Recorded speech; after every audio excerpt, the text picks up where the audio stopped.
Okey, bismillahirrahmanirrahim. Assalamualaikum warahmatullahi wabarakatuh. Apa khabar para pelajar? Kita teruskan siri menghadapi peperiksaan kita dengan melihat satu soalan yang baru, iaitu sejauh manakah keinginan untuk menyatukan bangsa Arab menjadi faktor kemunculan gerakan nasionalisme di Syria pada abad ke-20. Seperti biasa, dalam soalan kita kena memahami 4 perkara penting. Pertama, tugasan. Dari segi tugasannya, sejauh manakah. Kehendak soalan, sejauh manakah apa? Itu keinginan untuk menyatukan bangsa Arab. Keinginan untuk menyatukan bangsa Arab ini kita perlu jelaskan, sebab itulah isi yang ditanya yang perlu kita jelaskan.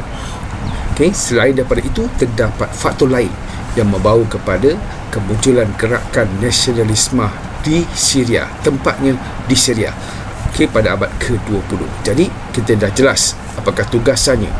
Ada tugasan yang kita perlu jelaskan. Kehendak soalannya itu keinginan untuk menyatukan bangsa Arab. Dan selain daripada keinginan untuk menyatukan bangsa Arab, terdapat faktor-faktor lain yang membawa kepada kemunculan gerakan nasionalisme di Syria. Jadi teruskan bersama saya untuk memahami soalan dan apakah dan bagaimanakah untuk kita menjawab soalan seperti ini.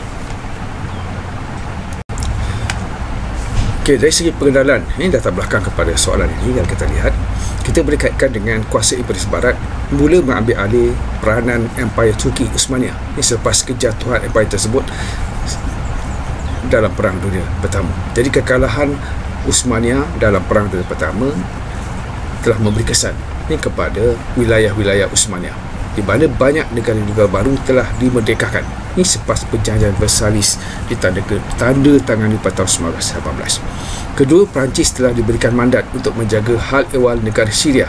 Dikatakan ingin memberikan kemerdekaan kepada Syria, tetapi telah menjajah negara tersebut selama 7 tahun. Jadi tanggungjawab yang diberikan kepada Perancis sebelum Syria itu diberi kepada kerajaan demokrasi. Perancis juga mengajukan pilihan raya di Syria pada tahun 1927 yang dibenangi oleh Parti Blok Nasional, tetapi Syria masih tidak mendapat kemerdekaan penuh dan berada di bawah penguasaan Perancis walaupun telah ada proses pilihan raya dan diberikan kemerdekaan. Okay, itu sikit sebanyak latar belakang negara Syria selepas Perang Dunia Pertama. Okey, bila kita menjawab soalan sejauh manakah, kita kena jelaskan isi yang diberikan dalam soalan itu, iaitu sejauh manakah keinginan untuk menyatukan bangsa Arab menjadi sebab pertama membawa kepada faktor nasionalisme di Syria. Jadi kita kena jelaskan keinginan untuk menyatukan bangsa Arab, khususnya atas kesedaran agama. Jadi Arab memiliki agama yang sama atas agama Islam. Itu yang cuba digunakan. Agama Islam adalah satu penyatuan kepada bangsa Arab dalam usaha mereka untuk menggerakkan semangat nasionalisme di Syria. Timbul keinginan untuk menyatukan ke semua negara dan bangsa Arab sehingga mewujudkan penggerak-penggerak nasionalis di Syria. Kedudukan Palestin yang dekat menyebabkan penduduk Syria mengambil berat tentang sejarah Islam mereka di Palestin. Selain itu, isu berkaitan dengan gerakan Yahudi yang ingin menempatkan penduduk mereka di kawasan orang Palestin jelas kelihatan apabila golongan Turki muda yang memerintah Turki dikuasai pula oleh pertubuhan Al-Ittihad wal Al-Taraqi yang didalangi oleh Yahudi. Hal ini telah menyemarakkan lagi semangat penduduk tempatan di Syria untuk menentang penjajah barat, khususnya Perancis. Jadi keinginan untuk menjatuhkan bangsa Arab atas nama Islam dengan melandingi kuasa-kuasa barat seperti British, Perancis ataupun Rusia yang dipengaruhi oleh Yahudi ataupun Zionis. Gerakan Yahudi ini mesti merupakan satu cara, satu kaedah untuk menjatuhkan bangsa Arab, untuk sama-sama mempertahankan wilayah Islam itu daripada ancaman dan pengaruh kuasa-kuasa barat tadi. Okey, itu isu yang penting untuk kita jelaskan. Bagaimana. Okey, bila kita menjawab soalan berkaitan dengan sejauh manakah, setelah kita menerangkan isi yang pertama, iaitu berkaitan dengan bagaimana penyatuan bangsa Arab itu menjadi asas kepada gerakan nasionalisme di Syria. Kita perlu menjelaskan bahawa namun begitu terdapat faktor lain seperti bahasa dan kesusastraan. Jadi pada masa yang sama, bahasa dan kesusastraan memainkan peranan penting apabila Perancis cuba menonjolkan bahawa mereka memperjuangkan bahasa golongan minoriti. Oleh itu, mereka menggunakan dasar percaya dan perintah. Kesan daripada dasar tersebut ialah perjuangan bahasa oleh golongan minoriti yang masing-masing mahukan pengiktirafan, seperti bangsa Kurdish yang menginginkan bahasa mereka diiktiraf sebagai bahasa rasmi di kawasan yang didiami oleh puak Kurdi ini. Perkara yang sama juga berlaku di Alexandretta, iaitu apabila penduduk di kawasan tersebut diberikan pengecualian menggunakan bahasa Turki kerana mereka merupakan minoriti penduduk di kawasan itu dan berbangsa Turki. Jadi, sentimen dari segi bahasa dan kesusastraan ini menjadi asas kepada kebangkitan gerakan nasionalisme di Syria. Faktor lain yang membawa kepada kebangkitan nasionalisme di Syria adalah peranan majalah dan surat khabar. Selain itu, majalah seperti Al-Manar yang dipelopori oleh Rashid Rida merupakan majalah yang membahaskan tentang pembaruan idea-idea reformasis dan takdib di Kahirah. Majalah ini juga berasaskan idea-idea pembaruan yang dipelopori oleh gerakan Islam seperti Jamaluddin Afghani dan juga Syekh Muhammad Abdul dalam Al-Urwa Al-Huttah yang memfokuskan kepada usaha pembaruan dan dakwah Islamiyah. Amanah juga membincangkan dakwah idealisme dan juga gerakan-gerakan Islam. Jadi majalah-majalah seperti ini telah membangkitkan gerakan nasionalisme di Syria. Pada 17 Mac 1898, majalah Al-Manar misalnya diterbitkan buat pertama kalinya sebagai majalah mingguan yang membuatkan 8 halaman, menyiarkan berita mutakhir dan artikel utama yang dikarang oleh Rashid Rida, itu ketua editor majalah tersebut.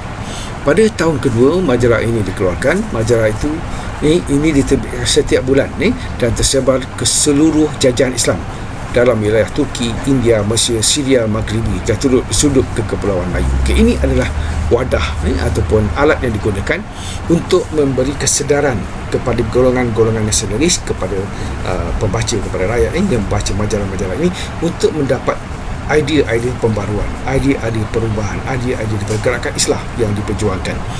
Ini sudah pasti akan membangkitkan semangat nasionalisme kepada mereka yang membaca majalah-majalah tersebut. Faktor lain yang membangkitkan gerakan nasionalisme di Syria adalah pendidikan. Pendidikan juga tidak terkecuali dalam gerakan nasionalisme di Syria. Contohnya, bagi mengumpul ahli-ahli linguistik dari seluruh pelosok tanah Arab untuk bertukar-tukar pendapat, sebuah akademik telah ditubuhkan di Syria. Tumpuan akademik ini adalah untuk menyesuaikan bahasa asing, bahasa masing-masing dengan keadaan masyarakat Arab yang mengamalkan berbagai budaya.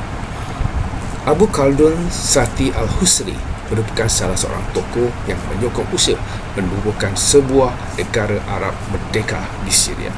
Di Damsyik dan Beirut misalnya, beberapa buah universiti yang dibina menjadi medan perdebatan golongan terpajar tempatan. Ini sudah pasti membangkitkan gerakan nasionalisme ataupun semangat cintakan negara kepada masyarakat dan warga negara Syria dan lain-lain warga negara di semenanjung Arab. Faktor lain yang membangkitkan gerakan nasionalisme di Syria adalah peranan Rashid Rida. Rashid Rida telah banyak menulis dalam majalah, surat khabar dan sebagainya yang menyumbang kepada gerakan nasionalisme. Beliau merupakan seorang intelektual Muslim dari Syria yang mengembangkan gagasan modernis Islam yang awalnya dipelopori oleh Jamaluddin Afghani dan juga Syekh Muhammad Abdul yang berpusat di Mesir.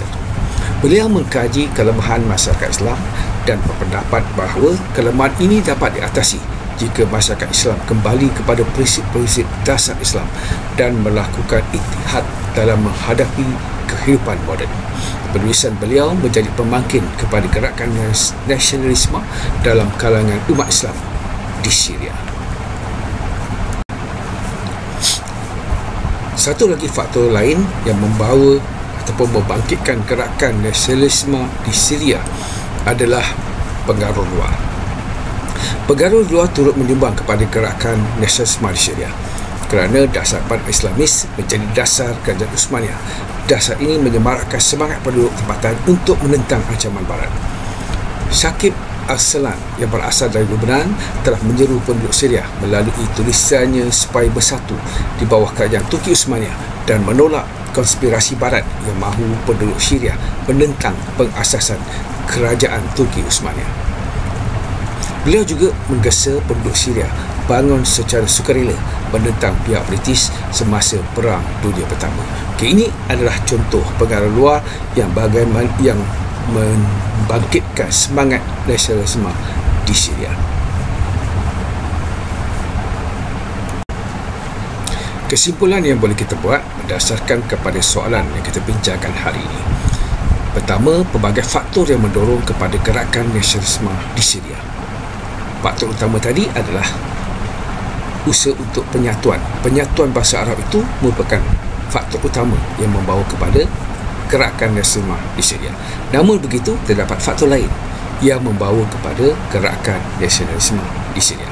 Ini kekalahan kuasa pusat iaitu Jerman, Austria-Hungary dan juga Turki Uthmaniyah dalam Perang Dunia Pertama telah menyaksikan keruntuhan kerajaan Uthmaniyah dan keruntuhan dunia Islam secara umumnya. Ini memaksa dunia Islam menunggu Perang Dunia Kedua bagi mencapai kemerdekaan. Semua ini berubah apabila semangat kebangsaan itu telah membawa kepada usaha-usaha mereka untuk menuntut kemerdekaan daripada kuasa-kuasa Barat yang menjajah negara mereka. Jadi teruskan bersama saya, Suko Sensei, dalam siri-siri menghadapi perpesaan yang lain. Terima kasih. Jumpa lagi.